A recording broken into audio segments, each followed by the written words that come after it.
Hello friends, maths by genius में आपका स्वागत है। और हमारा आज का टॉपिक रहने वाला है बिल्कुल अलग हटके, क्लास 10th के लिए स्पेशली है। जो चैप्टर आपका थर्ड है, linear equation in two variable, उसमें लीनियर इक्वेशंस को सॉल्व करते हैं। तो सॉल्व करते समय कई बार क्या होता है कि उस लीनियर इक्वेशन का सोल्यूशन होता ही नहीं है, यानी उसे हम सॉल्व भी नहीं कर पाते। तो आज हम उसी कंडीशंस के बारे में पढ़ेंगे जिनमें हमें ये पता चलेगा कि कब लीनियर इक्वेशन को हम सॉल्व कर पाएंगे और कब नहीं सॉल्व कर पाएंगे। तो चलिए देखते हैं। उसके लिए हमारे पास ये 3 कंडीशन हैं, इनको हम लगा के चेक करते हैं और तब हमें पता चलता है कि इस टाइप के इक्वेशंस को हम सॉल्व कर पाएंगे या नहीं। तो देखिए, let the pair of linear equations हो गए कौन कौन से। a1x plus b1y plus c1 equal to 0 हो गया, और दूसरी हो गई a2x plus b2y plus c2 equal to 0। तो इन दोनों इक्वेशंस का क्या होना चाहिए? नो सॉल्यूशन, यानी कब सॉल्यूशन नहीं होगा? अगर a1 अपान a2 इक्वल आ जाए b1 अपान b2 और नॉट इक्वल हो थर्ड, यानी इन दोनों का रेशियो और इन दोनों का रेशियो तो इक्वल हो लेकिन थर्ड वाला इक्वल ना हो, तो इट हैज़ नो सॉल्यूशन। तो इसका कोई भी सॉल्यूशन नहीं होगा। या इस केस में हम कह सकते हैं कि जो लाइंस हैं वो इनकंसिस्टेंट हैं, यानी एक दूसरे को टच नहीं कर रही है। कई बार क्या होता है कि जब हम ऐसे ग्राफ बनाएंगे और दोनों लाइन का ग्राफ ऐसे आ जाए पैरेलल, तो जब लाइन पैरेलल आ जाएंगी तो पैरेलल लाइन होंगी तो टच तो नहीं करेंगी, और जब तक टच नहीं करेंगी तब तक इनका सॉल्यूशन नहीं होगा। सेकेंड कंडीशन क्या है कि अगर ये दोनों ही नॉट इक्वल आ जाए तो इट हैज़ यूनिक सॉल्यूशन, यानी उसका केवल एक हल होगा। कब? जब ये दोनों ही नॉट इक्वल हों। तो तीसरे वाले का कोई मैटर ही नहीं होता, तीसरा इक्वल हो या ना हो। तो अगर a1 upon a2 not equal to आ जाता है b1 upon b2, it means unique solution, यानी सॉल्यूशन तभी मिलेगा हमें जब ये कंडीशन होनी चाहिए, अदरवाइज सॉल्यूशन नहीं मिल पाएगा। अब चलिए देखते हैं थर्ड कंडीशन क्या होगी। It has infinite number of solution. कई सारे सॉल्यूशन कब मिल जाएंगे? जब a1 upon a2, b1 upon b2 और c1 अपान c2 तीनों इक्वल हो, तो उस केस में हमें कई सारे सॉल्यूशन मिल जाएंगे। कई सारे सॉल्यूशन कब मिलते हैं आपको ये भी बता दूं। तो ये तो हो गया हमारा फर्स्ट केस के लिए ग्राफ। सेकेंड केस के लिए जो ग्राफ होता है वो इस तरीके से होता है, एक लाइन तो इधर से आ रही है, एक इधर से आ रही है, तो जहाँ पे टच करेंगे वहाँ पे उसका सॉल्यूशन मिल जाएगा। और थर्ड केस के लिए क्या होता है कि एक लाइन ये हो गई और दूसरी लाइन भी इसी के ऊपर होती है ऐसे, तो जब दोनों लाइन एक के ऊपर एक होंगी तो कॉन्साइड कर जाएंगी। तो चलिए इससे रिलेटेड कुछ क्वेश्चंस देख लेते हैं। तो देखिए हमारे पास पहला क्वेश्चन क्या है, how many solutions will obtain by solving the pair of equations. और हमारे पास दो इक्वेशन कौन कौन सी दे रखी हैं। पहली इक्वेशन है x plus 3y minus 2 equal to 0, और दूसरी इक्वेशन क्या है बताइए। दूसरी इक्वेशन है 2x minus 5y plus 1 equal to 0। तो हमारे पास देखो ये दो इक्वेशंस हैं, और इन दोनों इक्वेशंस को देख के हमें ये बताना है कि इसके कितने सॉल्यूशन हैं। चलो तो सबसे पहले इसको हम कंपेयर कर लेते हैं ऑन कंपेयरिंग। तो जैसे ही कंपेयर करते हैं तो देखो इसकी कंपेयर करेंगे a1x on comparing a1x plus b1y plus c1 equal to 0, and दूसरे वाले को किससे कंपेयर करोगे a2x plus b2y plus c2 equal to 0 से। देन क्या मिलेगा हमें बताओ। तो जो फर्स्ट में x के साथ है तो कुछ नहीं तो 1, तो a1 कितना हो गया 1। पहले 1 वाले लिख लो, a1 लिख लो, b1 लिख लो, c1 लिख लो। तो a1 ये हो गया, b1 कितना हो गया 3 हो गया, और c1 जो थर्ड वाला है कितना हो गया। ऐसे दूसरी लाइन से आ जाएगा a2 b2 c2। तो a2 b2 और c2, a2 कितना है 2, b2 कितना है माइनस के साथ लिखेंगे, और c2 कितना है 1, प्लस का ही इसलिए प्लस रखेंगे। अब देखो क्या है कि याद रखना है कि x और y नहीं लिखने इसमें। a1 b1 c1 की वैल्यू x और y में नहीं लिखेंगे। जैसे यहाँ a1 की वैल्यू x नहीं लिखेंगे, या a2 की वैल्यू 2x नहीं लिखेंगे, क्योंकि x के साथ जो है वो लिखना है। देखो x के साथ यहाँ a2 है, यहाँ क्या है 2 है, तो a2 क्या हो गया 2, इस तरीके से। तो अब क्या करेंगे, देखो a1 upon a2, b1 upon b2 और c1 अपान c2 चेक करते हैं। नाउ a1 अपान a2 बोलो क्या आएगा 1/2 एंड b1 अपान b2 बोलो क्या आएगा 3/5 एंड c1 अपान c2 बोलो क्या आएगा -2/1। तो देखो ये इसके इक्वल है या नहीं है, इक्वल तो नहीं है क्योंकि ये 1/2 है और ये क्या है -3। तो ये दोनों ही जब इक्वल नहीं आ रहे हैं तो तीसरे वाले को इक्वल देखने की ज़रूरत होती ही नहीं है। तो क्या आ रहा है बोलो, here a1 upon a2 not equal आ रहा है किसके b1 अपान b2, और ये कंडीशन होती थी सेकेंड नंबर पे जो आपको बताया था, इट हैज़ यूनिक सॉल्यूशन। तो लिख देंगे so it has unique solution. तो फ्रेंड्स देखा आपने a1 upon a2 not equal to आ रहा है b1 upon b2, so it has unique solution. और जब इसका यूनिक सॉल्यूशन है यानी इस इक्वेशंस को हम सॉल्व कर सकते हैं।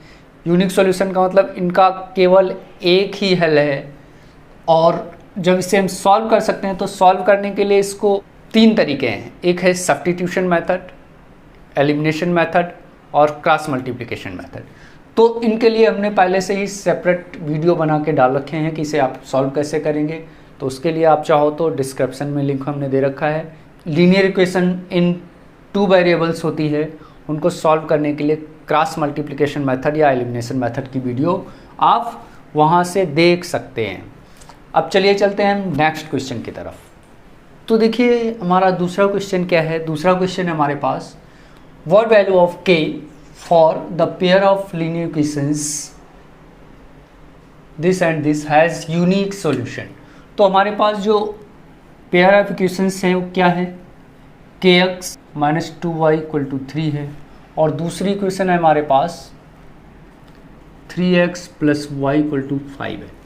और देखो हमें एक जगह k लिखा हुआ है तो k की वैल्यू ही बतानी है, तो और k की वैल्यू ऐसी बतानी है जिसके लिए यूनिक सॉल्यूशन हो। तो देखो यूनिक सॉल्यूशन के लिए हमें पता है, फॉर यूनिक सॉल्यूशन बताओ क्या होता है, a1 upon a2 not equal होना चाहिए b1 अपान b2। तीसरा क्या है, उससे ज़्यादा मतलब भी नहीं है। तो बस कर लीजिए, कंपेयर करो इसको। ऑन कंपेयरिंग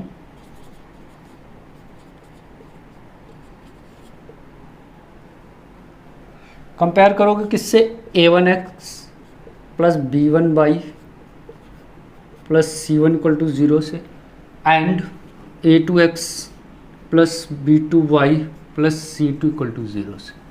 तो देखो यहाँ पे इक्वल में 3 है, उसको इधर लाओगे तो -3 हो जाएगा और इक्वल में हो जाएगा 0। सिमिलरली इधर भी कर लो, इक्वल में 5 है, इधर लाओगे तो क्या हो जाएगा हमारे पास -=0, ऐसे हो जाएगा। अब इसको जैसे ही कंपेयर करोगे तो a1 की वैल्यू बोलो क्या आ रही है, a1 आ रहा है हमारे पास जो यहाँ x के साथ है a1, यहाँ क्या है k। फिर b1 बोलो क्या आ रहा है, b1 आ रहा है -2, और c1 बताओ क्या आ रहा है, c1 आ रहा है -3। इसी तरीके से इधर का लिख लो, a2 बोलो कितना आ रहा है 3, b2 बोलो क्या आ रहा है, तो यहाँ y के साथ b2, यहाँ y के साथ क्या है कुछ नहीं तो 1 लगा लेंगे, तो b2 क्या हो गया हमारे पास 1, और c2 बोलो क्या आएगा, c2 हो जाएगा हमारे पास -5। तो अब बस लिख लेंगे इसके लिए फॉर यूनिक सॉल्यूशन, ये लाइन लिखने के बाद आप क्या लिख देंगे, a1 की वैल्यू बोलो a1 upon a2 not equal to b1 upon b2। तो a1 की वैल्यू k है, अपान a2 की वैल्यू 3 है, और नॉट इक्वल यानी ये इक्वल नहीं होना चाहिए किसके, b1 किसके इक्वल है, और अपान b2 क्या है 1। अब देखो क्रॉस मल्टीप्लाई करते हैं इस केस में, तो इसका इधर मल्टीप्लाई करेंगे और इसका इधर, तो इसका इधर करोगे तो 1 का k में करोगे, और इक्वल जैसे कर लगाते हो तो यहाँ इक्वल तो है नहीं तो नॉट इक्वल ही लगाएंगे, इसका इधर करो तो 2 का इसमें करोगे तो -6।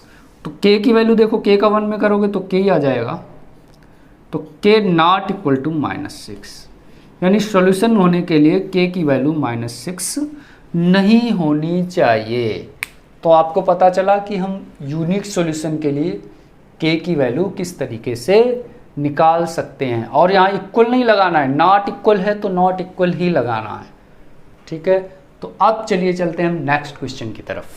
तो देखिए फ्रेंड्स, अगला क्वेश्चन क्या है हमारे पास, write the value of k for which the system of equations has this and this infinitely many solutions.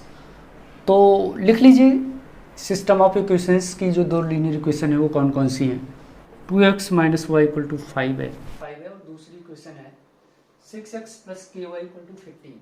और हमें चाहिए इसके इनफाइनाइटली मैनी सॉल्यूशन कि a1/a2 इक्वल होना चाहिए b1/b2 के, और तीसरे के भी इक्वल होना चाहिए। तो बताओ a1 क्या है, a1 b1 c1। अब देखो क्या है कि यहाँ पे हमारे पास जो इक्वेशन है वो इक्वल में 5 है, तो इधर लाओगे तो -5 हो जाएगा और इक्वल में 0 मिल जाएगा। ऐसे यहाँ पे इक्वल में 15 है तो इधर लाओगे -15 हो जाएगा, इक्वल टू 0 मिल जाएगा। अब क्या करें, तो जो x के साथ होता है वो a1, तो a1 की वैल्यू क्या आ गई बताओ, a1 आ जाएगा हमारे पास 2। जो y के साथ होता है वो b1, तो y के साथ कुछ भी नहीं है तो क्या करोगे बताओ, y के साथ यहाँ क्या है -1, और c1 बताओ क्या आएगा -5।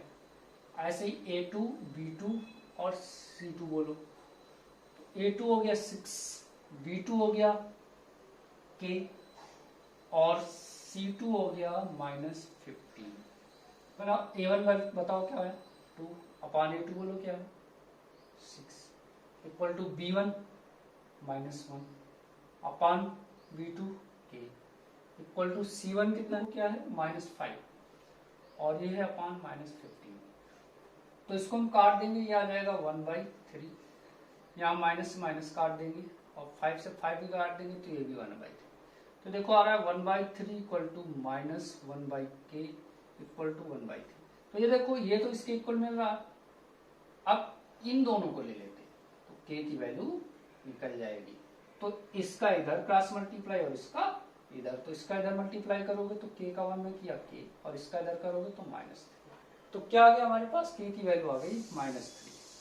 तो फ्रेंड्स अब मुझे लगता है कि आपको हमारा ये वीडियो पसंद आया होगा, तो वीडियो को लाइक कीजिए और चैनल को सब्सक्राइब कर लीजिए ताकि आप आगे की वीडियोज़ भी आसानी से प्राप्त कर सकें। और सब्सक्राइब करने के लिए प्रेस कीजिए और वीडियो को पूरा देखने के लिए थैंक्स।